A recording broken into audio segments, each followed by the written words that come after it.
Oke, bismillahirrahmanirrahim. Assalamualaikum warahmatullahi wabarakatuh. Om Swastiastu, Namo Buddhaya, Salam Kebajikan.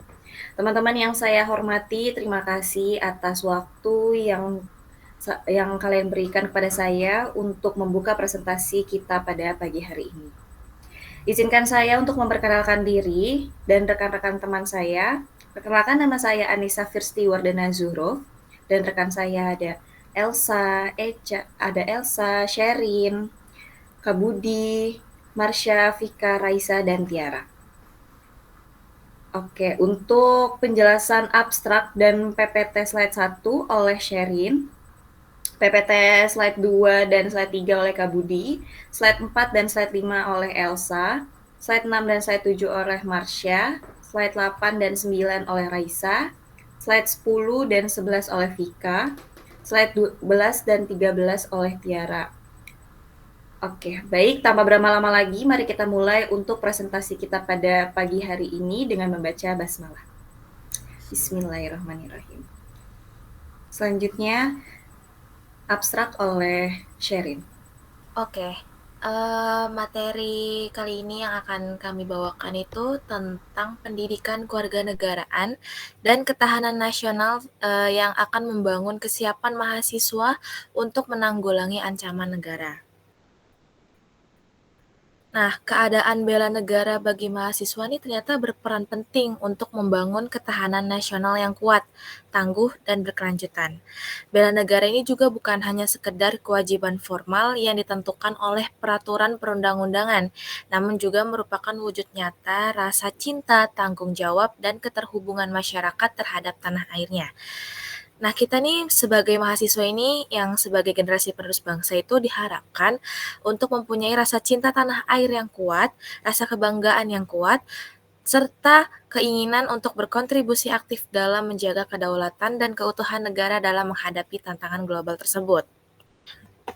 Tujuan artikel ini dibuat itu untuk mengkaji peran mahasiswa dalam kegiatan bela negara sebagai strategi penguatan ketahanan nasional dengan menggunakan pendekatan survei, yaitu dengan menyebarkan kuesioner kepada responden. Penelitian ini juga menggali tentang pentingnya cinta tanah air, rela berkorban, menghormati sejarah perjuangan bangsa, berkeyakinan Pancasila sebagai ideologi bangsa, dan juga sebagai pedoman kehidupan berbangsa dan bernegara. Lalu hasil dari penelitian ini menunjukkan bahwa mahasiswa yang sadar akan bela negara ini cenderung akan lebih siap untuk menghadapi berbagai ancaman, gangguan, hambatan, dan tantangan baik dari internal maupun yang eksternal. Selain itu, mahasiswa juga mempunyai potensi besar untuk menjadi agen perubahan yang aktif sehingga dapat menjaga stabilitas nasional di tengah perubahan global yang dinamis dan kompleks. Oleh karena itu, diperlukan strategi komprehensif untuk meningkatkan kesadaran bela negara mahasiswa melalui penguatan pendidikan bela negara secara struktur di perguruan tinggi. Lalu salah satu rekomendasi dari penelitian ini itu perlu adanya memasukkan pelatihan pertahanan negara ke dalam kurikulum wajib di setiap universitas. Karena dengan melalui pelatihan ini diharapkan mahasiswa itu dapat memperoleh pemahaman mendalam tentang pentingnya perannya dalam ketahanan nasional serta memperoleh keterampilan, pengetahuan, dan sikap yang diperlukan untuk menghadapi berbagai tantangan di masa yang akan datang atau masa depan. Oleh karena itu, mahasiswa itu diharapkan menjadi benteng pertahanan dan berdiri di garis terdepan untuk membela negara dengan tangguh dan turut berperan aktif dalam menjaga persatuan dan kesatuan bangsa. Nah, mengapa sih pendidikan kewarganegaraan itu sangat penting bagi mahasiswa? Pendidikan kewarganegaraan itu berperan penting dalam membentuk karakter mahasiswa agar dapat memahami lebih dalam nilai-nilai Pancasila, memahami hak dan kewajibannya sebagai warga negara, dan berperan aktif membantu dalam menjaga stabilitas keamanan dan integrasi negara. Jadi, kewarganegaraan ini penting bagi mahasiswa karena untuk mempersiapkan diri para mahasiswa itu agar siap menjadi pemimpin di masa yang akan datang gitu teman-teman. Jadi kita nih ngasih kayak gimana sih betapa pentingnya kewarganegaraan itu bagi mahasiswa. Karena kan kebanyakan mahasiswa yang hampir beberapa populasi itu didominan dengan generasi Gen Z ya kan teman-teman. Jadi kayak kita tuh generasi Gen Z tuh harus udah siap untuk menjadi pemimpin di masa yang akan datang gitu. Jadi kayak kita harus memberi materi, pelatihan, pengertian bagaimana sih menjadi pemimpin yang baik di masa yang akan datang dengan pendidikan kewarganegaraan tersebut. Gitu. Terima kasih. Baik, terima kasih Sherin. Untuk slide selanjutnya akan saya presentasikan. Ketahanan nasional, pilar kesiapan bangsa. Ketahanan nasional adalah kemampuan suatu negara dalam mempertahankan keberadaannya dan kekuatan untuk mencegah atau menghalangi ancaman baik dari dalam maupun luar negara. Dengan elemen-elemen pendukung yaitu 1. Ideologi. Pancasila merupakan ideologi negara Indonesia dan kita merupakan negara yang memiliki ideologi yang unik dibandingkan dengan negara-negara lain, di mana ideologi kita ini memiliki perpaduan nilai-nilai universal dan kearifan lokal, tidak condong ke kanan atau ke kiri, merupakan ideologi yang terbuka dan fleksibel, tidak seperti ideologi lain seperti komunisme atau liberalisme yang cenderung kaku. Kemudian Pancasila juga menjunjung persatuan dalam keberagaman, dan Pancasila adalah ideologi yang seimbang baik dalam membina hubungan horizontal antara sesama manusia maupun hubungan vertikal antara manusia dengan Tuhan. Lalu yang kedua, pilar selanjutnya adalah ekonomi, memperkuat daya tahan pangan. Ya, kebutuhan pangan kita tahu bahwa makanan adalah kebutuhan pokok hampir seluruh makhluk hidup. Jadi rakyat di suatu negara itu dimanapun, negara maju atau negara berkembang, tentunya akan sejahtera bila kebutuhan pangannya tercukupi.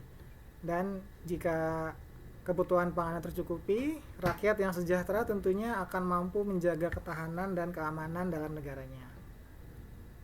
Pilar yang ketiga, sosial dan budaya, menjaga keharmonisan masyarakat yang plural. Budaya yang kuat akan membentuk identitas nasional yang kokoh, sehingga masyarakat tidak akan mudah terpengaruh oleh ideologi asing yang bertentangan dengan nilai-nilai Pancasila.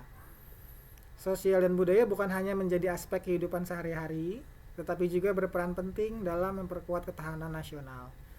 Melalui penguatan jati diri, penguatan persatuan, penguatan ketahanan sosial, penguatan daya saing, dan penyaringan budaya asing, bangsa Indonesia dapat lebih siap menghadapi tantangan global serta mencegah ancaman yang mengganggu stabilitas negara.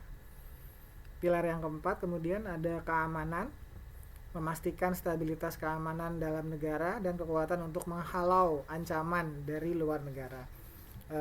Untuk yang pertama tadi, memastikan stabilitas keamanan, penanggung jawabnya di dalam negara tentu saja di tangan Polri ya, Polisi Republik Indonesia.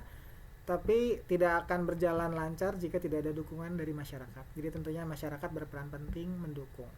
Terus untuk yang selanjutnya, menghalau ancaman dari luar negara, berada pada tulang punggung TNI tentunya. Tetap masyarakat juga sebagai pendukung. Jika terjadi peperangan misalkan, rakyat itu merupakan istilah kata suplai pasukan, cadangan yang terakhir. Baik, selanjutnya ancaman apa saja yang dihadapi? Pertama ada ancaman militer, serangan dari negara asing yang bersifat invasif dan dapat memicu konflik bersenjata. Contohnya adalah mungkin kita semua ingat beberapa tahun yang lalu Malaysia sempat mengklaim salah satu wilayah Indonesia yaitu perairan Ambalat. Nah, itu juga sebagai salah satu contoh sebetulnya ancaman yang bersifat militer ya, di mana hal ini menyebabkan ketegangan antara Indonesia dan Malaysia. Bahkan kedua negara sempat mengambil tindakan untuk menyiagakan kapal perang di wilayah perairan Ambalat tersebut. Nah, yang kedua ada ancaman non-militer, radikalisme, terorisme, perang cyber, pemalsuan informasi dan hoax. Radikalisme adalah sebuah ideologi yang penganutnya bersifat ekstrim ya, kebanyakan. Mereka bersifat ekstrim dalam upaya untuk mengubah sesuatu hal atau peraturan yang mereka anggap tidak adil bagi mereka atau bertentangan dengan kepentingan mereka. Dan radikalisme ini salah satu dampaknya adalah munculnya terorisme tentunya.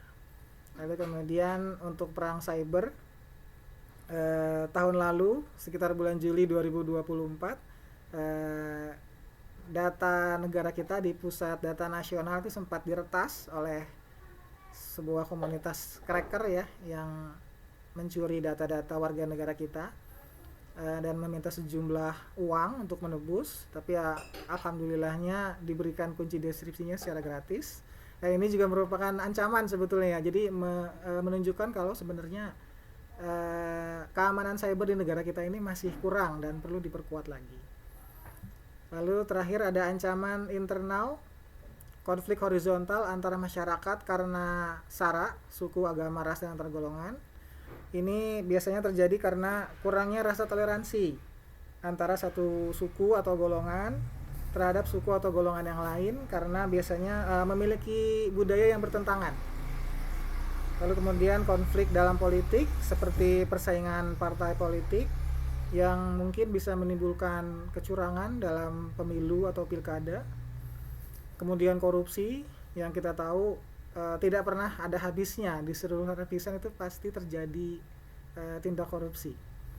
Kemudian penyelewengan kekuasaan seperti seorang pejabat yang menggunakan kekuasaannya untuk merubah peraturan atau mencari celah dalam peraturan untuk kepentingan kelompoknya. Kalau boleh saya kasih contoh konkretnya, validnya, seperti kemarin, mohon maaf, Presiden kita yang ke-7, Bapak Joko Widodo itu mencari celah dan merubah beberapa keputusan dalam peraturan dalam pemilu maksud saya, itu untuk meloloskan putranya menjadi wakil presiden. Nah itu tentunya juga sebetulnya penyelewengan kekuasaan ya. Yang terakhir, diabaikannya nilai-nilai Pancasila dalam seluruh aspek. Demikian. Untuk slide selanjutnya akan dipresentasikan oleh rekan saya, Elsa. Untuk Elsa, dipersilahkan. Oke. Di sini ada dampak ancaman terhadap negara. Apa yang terjadi jika tidak siap? Ada ideologi. Melemahnya kepercayaan terhadap Pancasila, yaitu dapat juga meningkatnya penyebaran ideologi asing yang bertentangan dengan nilai-nilai kebangsaan dan radikalisme ekstremisme yang dapat mengancam persatuan bangsa. Ada politik, ketidakstabilan pemerintah, perebutan kekuasaan, praktik curang dalam pemilu atau pilkada. Meningkatnya korupsi, kolusi, dan nepotisme yang melemahkan sistem pemerintahan. Dan juga dapat kita ketahui tumbuhnya politik dinasti, yaitu kekuasaan yang diwariskan dalam lingkup keluarga atau kelompok tertentu yang membatasi regenerasi kepemimpinan yang berkualitas. Ada ekonomi, krisis keuangan, melemahnya ketahanan pangan, menurunkan pertumbuhan ekonomi. Dapat diketahui penurunan investasi asing dan meningkatnya pengangguran, beban utang negara yang meningkatkan ketergantungan ekonomi. Pada utang luar negeri dapat membahayakan stabilitas ekonomi yang jangka panjang. Ada sosial dan budaya. Terjadi perpecahan dan konflik masyarakat karena hilangnya rasa hormat dan menghargai dan toleransi. Lunturnya nilai budaya lokal akibat pengaruh budaya asing yang tidak sesuai norma masyarakat. Harus kalian ketahui bahwa maraknya individualisme dan kurangnya kepedulian sosial, semakin banyak orang yang lebih mementingkan pribadi dibandingkan kepedulian terhadap sesama. Ada keamanan, kerentanan invasi dari negara asing, teror, konflik bersenjata, baik dari dalam maupun luar negeri. Itu ada maraknya kejahatan cyber, yaitu peningkatan kasus peretasan pencurian data, penipuan online yang merugikan individu maupun institusi. Radikalisasi di kalangan generasi muda, penyebaran ideologi ekstremisme melalui media sosial, atau kelompok tertentu yang dapat mengancam stabilitas nasional. Nah, di sini ada peran pendidikan dalam menangkal ancaman. Bagaimana sih pendidikan kewarganegaraan membantu? Di sini ada meningkatkan kesadaran mahasiswa terhadap isu nasional. Dapat kita ketahui meningkatkan kepedulian terhadap hak dan kewajiban warga negara, Mahasiswa dapat menjadi lebih sadar akan peran mereka dalam menjaga demokrasi dan menegakkan hukum. Lalu, meningkatkan kesadaran akan HAM, hak asasi manusia. Mahasiswa lebih memahami hak-hak dasar mereka serta pentingnya memperjuangkan keadilan sosial. Ada menanamkan nilai-nilai toleransi dan cinta tanah air. Menghormati perbedaan suku, agama, dan budaya, mahasiswa belajar untuk tidak mendiskriminasi, serta menghargai keberagaman yang ada di Indonesia ini, dan menghindari polarisasi dan perpecahan sosial, yaitu mahasiswa diajarkan untuk tidak terprovokasi oleh isu-isu yang dapat memecah belahkan bangsa. Nah, ada juga mengajarkan keterampilan berpikir kritis, berpikir terbuka dan melihat dari berbagai sudut pandang dalam menghadapi propaganda.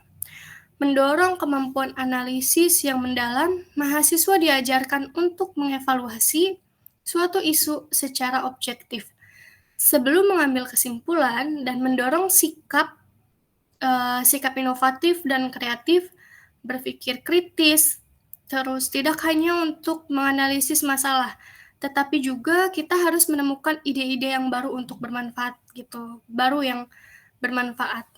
Ada membentuk sikap aktif dalam menjaga persatuan dan kesatuan. Menanamkan sikap gotong royong dan solidaritas mengajarkan bahwa membangun persatuan memerlukan kerjasama dan kepedulian antar sesama, baik dalam lingkup kecil maupun dalam kehidupan berbangsa, dan mendorong partisipasi dalam kegiatan yang mempererat persatuan seperti bakti sosial, diskusi kebangsaan, serta organisasi yang berorientasi pada kepentingan sosial dan kepentingan nasional juga. Baik, mahasiswa sebagai agen perubahan, yang pertama ada mahasiswa menyambungkan nilai Pancasila. Karena mahasiswa diharapkan mampu menjadi contoh, menyebarkan nilai-nilai luhur Pancasila dalam kehidupan sehari-hari. Ini sangat penting agar ideologi bangsa tetap relevan dan tidak tergerus oleh pengaruh negatif. Yang kedua, ada penggerak inovasi. Mahasiswa memiliki potensi besar untuk menciptakan ide-ide baru dan mengembangkan teknologi yang bermanfaat bagi kemajuan bangsa. Mereka juga bisa menjadi motor penggerak dalam berbagai bidang seperti ekonomi, sosial, dan budaya. Yang ketiga, pembawa kesadaran. Mahasiswa memiliki peran penting dalam membantu kesadaran masyarakat akan pentingnya persatuan, kesatuan, dan menjaga keamanan negara. Mereka bisa menjadi agen perubahan dalam mencegah penyebaran paham radikalisme, terorisme, dan disintegrasi bangsa. Materi selanjutnya adalah strategi pendidikan kewarganegaraan dalam upaya pembangunan kesiapan mahasiswa. Yang pertama ada di integrasi materi ketahanan nasional. Materi tentang ketahanan nasional ini akan dipadukan ke dalam kurikulum perkuliahan, namun bukan hanya sekedar teori. Materi ini akan disajikan dalam bentuk pemecahan masalah yang relevan dalam kondisi nyata. Misalnya, mahasiswa diajak menganalisis kasus-kasus ancaman terhadap negara dan mencari solusi yang kreatif. Yang kedua, ada pelatihan kritis dan solutif. Mahasiswa akan dilatih untuk berpikir kritis dan mencari solusi atas berbagai masalah. Caranya adalah melalui simulasi atau studi kasus, mensimulasikan suatu krisis atau tantangan yang mungkin dihadapi negara, dan begitu mahasiswa dapat mengembangkan kemampuan analisis dan pemecahan masalah. Yang ketiga, ada keterlibatan dalam organisasi. Partisipasi aktif dalam organisasi kemahasiswaan sangat penting. Melalui organisasi, karena mahasiswa dapat mengasah kemampuan kepemimpinan, bekerja sama dengan orang lain, dan membangun solidaritas. Selain itu juga, mereka juga dapat melatih diri untuk bertanggung jawab dan berkomitmen terhadap tujuan bersama. Yang keempat, ada kerjasama dengan aparat dan masyarakat. Mahasiswa akan diajak untuk berinteraksi langsung dengan aparat pemerintah dan masyarakat, misalnya melalui kegiatan magang, kerjasama proyek, atau kunjungan lapangan. Dengan cara ini, mahasiswa dapat belajar dari pengalaman nyata dan memahami lebih dalam tentang dinamika sosial dan politik di masyarakat. Oke, selanjutnya strategi implementasi pendidikan kewarganegaraan di kampus. Yang pertama ada mata kuliah wajib, integrasi dalam kurikulum. Pendidikan kewarganegaraan dijadikan mata kuliah wajib untuk memahami mahasiswa memahami nilai-nilai dasar seperti Pancasila, demokrasi, dan konstitusi. Mata kuliah ini dapat membahas ancaman-ancaman terhadap keamanan negara, baik dalam bentuk fisik maupun non-fisik. Yang kedua, ada kegiatan ekstrakurikuler seperti diskusi, seminar, dan organisasi mahasiswa. Hal ini menjadi wadah penting untuk mengimplementasikan nilai-nilai kewarganegaraan, diskusi tematik seperti toleransi dalam keberagaman atau peran organisasi generasi muda dalam menghadapi ancaman negara, mendorong mahasiswa untuk berpikir kritis dan solutif. Organisasi mahasiswa juga dapat berfungsi sebagai sarana untuk mengasah kepemimpinan dan rasa tanggung jawab sosial. Yang ketiga ada pelatihan khusus, workshop kesiapsiagaan menghadapi ancaman. Pelatihan ini bertujuan membekali mahasiswa dengan keterampilan teknis dan mental dalam menghadapi berbagai ancaman seperti bencana alam, serangan siber, dan propaganda radikalisme. Yang keempat, ada kerjasama dengan lembaga negara, TNI, Polri, dan BNPB. Mahasiswa untuk mendapatkan pelatihan dan edukasi langsung dari para ahli di bidang ketahanan dan keamanan nasional. TNI memberikan pelatihan bela negara, Polri memberikan wawasan tentang keamanan masyarakat, dan BNPB melatih kesiapsiagaan menghadapi bencana. Hal ini bertujuan untuk membangun kesadaran kolektif dan kesiapan mahasiswa dalam menghadapi tantangan yang mengancam negara. Pemanfaatan teknologi untuk ketahanan nasional. Yang pertama ada sosialisasi nilai Pancasila melalui media sosial. Saat ini media sosial menjadi sarana efektif untuk menyebarkan nilai-nilai Pancasila kepada generasi muda. Konten kreatif seperti video pendek, infografis, dan kampanye digital dapat memberikan pentingnya persatuan, toleransi, sehingga mahasiswa lebih memahami relevansi Pancasila dalam kehidupan sehari-hari. Yang kedua ada e-learning, pendidikan kewarganegaraan berbasis digital.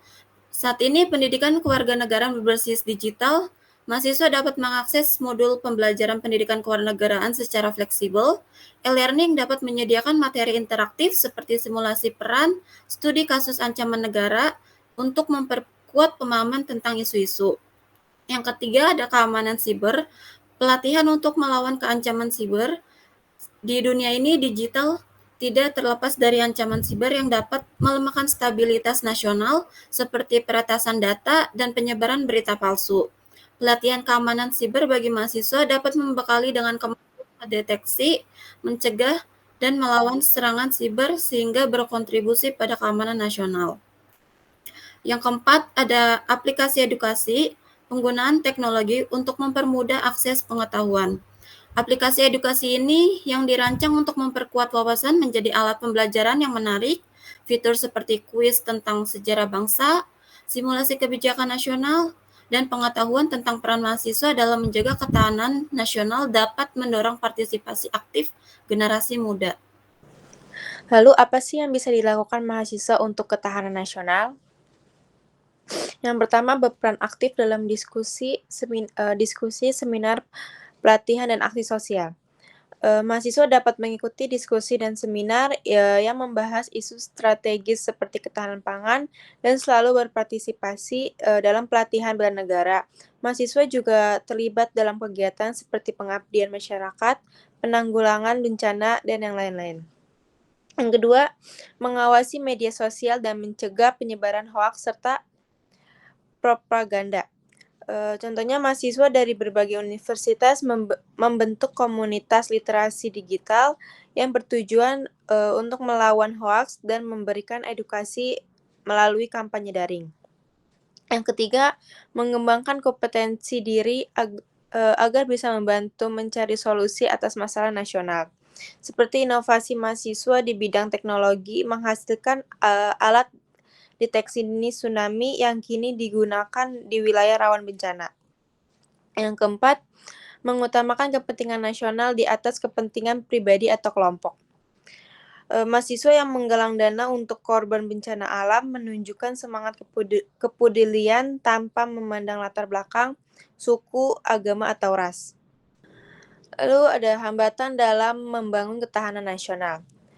Yang pertama, kurangnya kesadaran banyak generasi muda yang kurang terhadap isu nasional seperti masalah politik, ekonomi, atau sosial.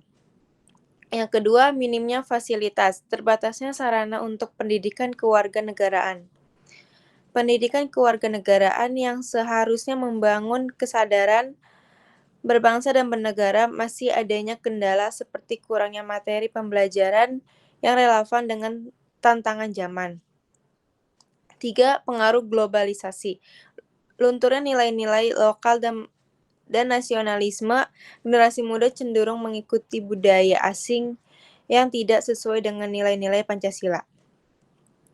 Yang keempat, kendala sosial dan budaya.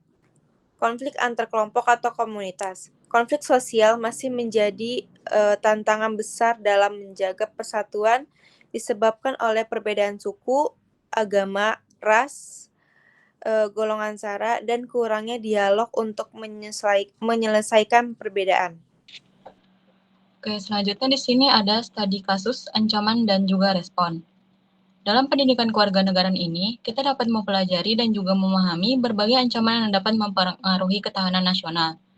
Ancaman ini bisa berupa konflik yang terjadi dalam negeri seperti salah satunya ancaman militer, ancaman non-militer, maupun ancaman internal. Studi kasus ini seharusnya dipahami kita sebagai mahasiswa untuk memberikan gambaran yang tepat mengenai dampak ancaman serta pentingnya memberikan respon yang baik. Dalam karya tulis yang sudah dibuat ini, pendekatan bisa menjadi pijakan untuk meningkatkan wawasan kebangsaan mahasiswa sehingga dapat lebih siap dalam menghadapi tantangan nyata yang terjadi di masyarakat. Contoh studi kasus yang diambil di sini ada 2. Yang pertama ada disinformasi dan hoax. Penyebaran informasi palsu bisa sangat cepat terjadi untuk sekarang karena terdapat fasilitas yang memadai. Contohnya untuk sekarang sudah banyak sosial media yang digunakan untuk berinteraksi secara online.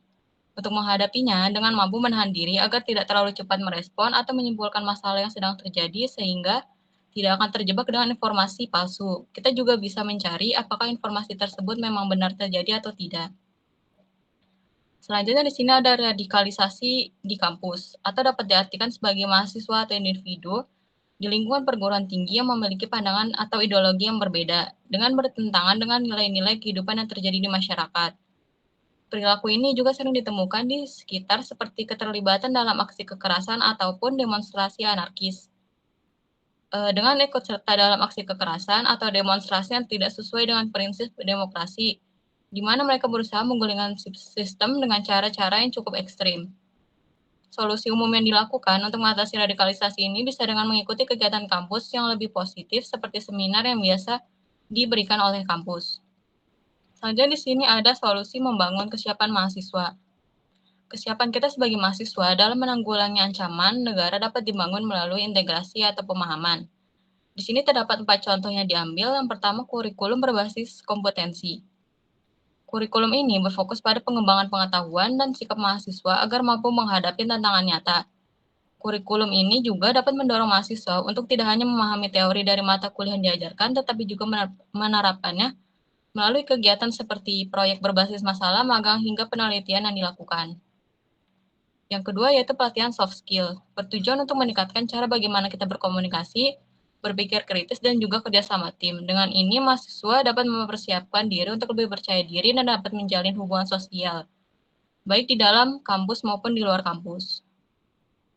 Yang ketiga yaitu peningkatan kesadaran, kampanye nasionalisme di kampus, dan upaya penerapannya dapat melalui berbagai program seperti seminar, diskusi mengenai sejarah dan budaya Indonesia, serta memperingati hari-hari besar nasional.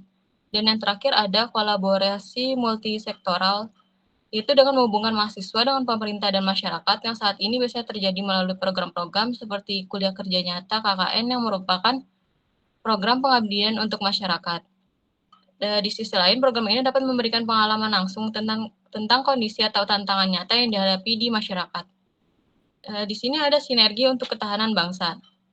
Dengan membangun kesiapan mahasiswa melalui pendidikan kewarganegaraan, Indonesia akan memiliki generasi yang pertama yaitu berkarakter kuat. Karakter ini dapat menjadikan mahasiswa tidak hanya mampu berprestasi secara akademis, tapi juga memiliki kepribadian yang tangguh, memiliki daya saing, dan juga mampu menjadi contoh perubahan dalam masyarakat.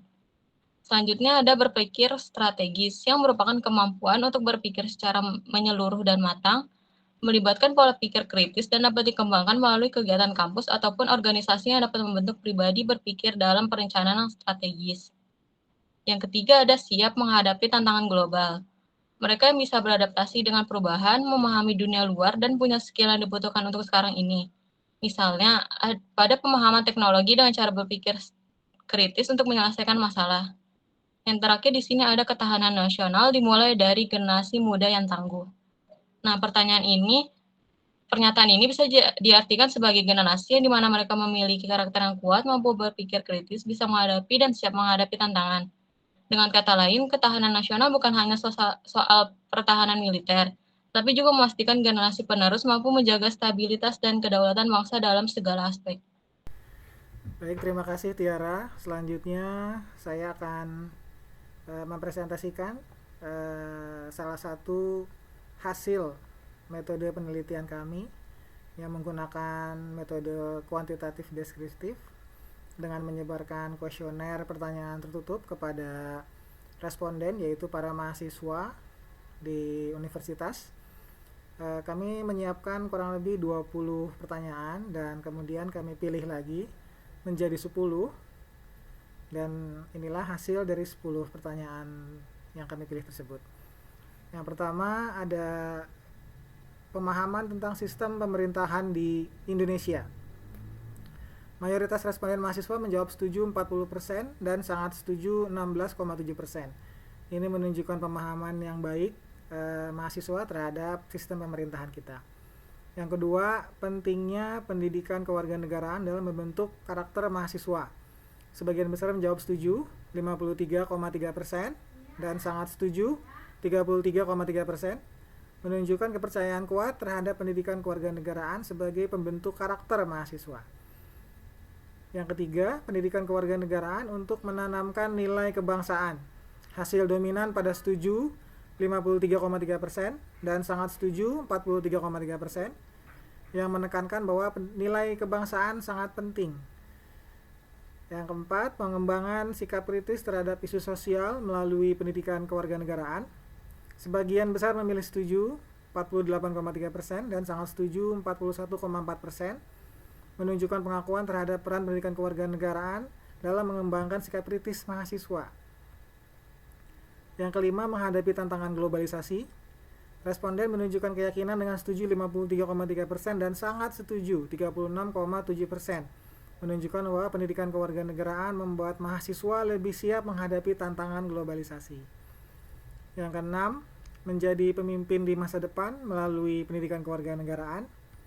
Dukungan juga terlihat dengan pernyataan ini, dengan setuju 43,3% dan sangat setuju 33,3%. Artinya seorang calon pemimpin di masa depan harus belajar pendidikan kewarganegaraan. Yang ketujuh, meningkatkan kualitas demokrasi di Indonesia. Jawaban dominan pada setuju 53,3% dan sangat setuju 33,3%, menunjukkan pengakuan terhadap dampak pendidikan kewarganegaraan pada mahasiswa untuk meningkatkan kualitas demokrasi Indonesia. Lalu yang ke-8, mengikuti isu-isu sosial di Indonesia. Sebagian besar berada pada kategori netral, 50%, setuju 30%, dan sangat setuju 16,7%. Nah, untuk yang ini para mahasiswa ternyata banyak yang kurang peduli terhadap isu-isu sosial. Yang ke-9, kesesuaian materi pendidikan kewarganegaraan yang diterima.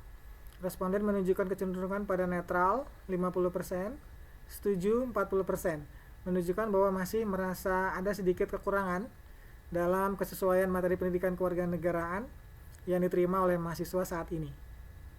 Terakhir yang ke-10, relevansi materi pendidikan kewarganegaraan saat ini dengan kebutuhan mahasiswa.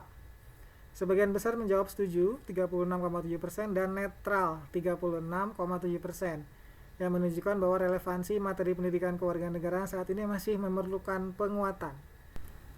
Hasil dari metode penelitian kami ini, izinkan kami memberikan rekomendasi, yaitu penyempurnaan kurikulum materi pendidikan kewarganegaraan perlu diperbaharui agar lebih relevan dengan kebutuhan dan tantangan mahasiswa di era globalisasi. Pendidikan kewarganegaraan dapat disampaikan melalui metode yang lebih interaktif, seperti diskusi kelompok atau simulasi politik, untuk meningkatkan keterlibatan mahasiswa.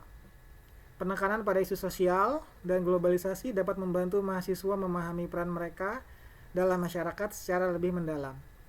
Evaluasi berkelanjutan perlu dilakukan dengan survei serupa secara berkala untuk mengetahui dampak dari perubahan kurikulum dan metode pembelajaran. Terima kasih. Untuk selanjutnya saya kembalikan lagi kepada rekan saya Anissa. Silakan Anissa. Oke. Terima kasih kepada teman-teman yang sudah memberikan pemaparan materi presentasi kita pada pagi hari ini. Berikut saya berikan kesimpulan dari materi yang tadi sudah kita paparkan, bahwa pendidikan bela negara merupakan proses penting dalam pembentukan mahasiswa sebagai agen perubahan dan penjaga kesatuan bangsa. Melalui penelitian ini, mahasiswa dilatih untuk berpikir kritis, bersikap bijak, serta menjadi teladan dalam mencegah perpecahan, penyalahgunaan narkotika, dan ideologi radikal. Sebagai generasi muda, mahasiswa diharapkan menerapkan nilai-nilai bela negara seperti cinta tanah air, kesadaran berbangsa, kesetiaan pada Pancasila, pengorbanan, dan keterampilan dasar pertahanan. Nilai-nilai ini itu menjadi fondasi untuk menghadapi tantangan globalisasi, perkembangan teknologi, dan ancaman terhadap ideologi bangsa. Mahasiswa juga berperan strategis dalam berbagai sektor seperti ekonomi, sosial budaya, pendidikan, dan keamanan. Melalui penelitian ini, inovasi dan pengabdian masyarakat, mereka dapat memberikan solusi kreatif untuk memperkuat ketahanan nasional dan mewujudkan cita-cita Indonesia. Semoga artikel yang kita buat ini bisa berguna bagi yang lainnya. Terima kasih kepada teman-teman yang sudah memaparkan presentasinya, yang sudah memberikan penjelasan tentang presentasi dan artikel kita hari ini. Saya cukupkan sampai saat ini. Wabillahi taufiq wal hidayah. Wassalamualaikum warahmatullahi wabarakatuh.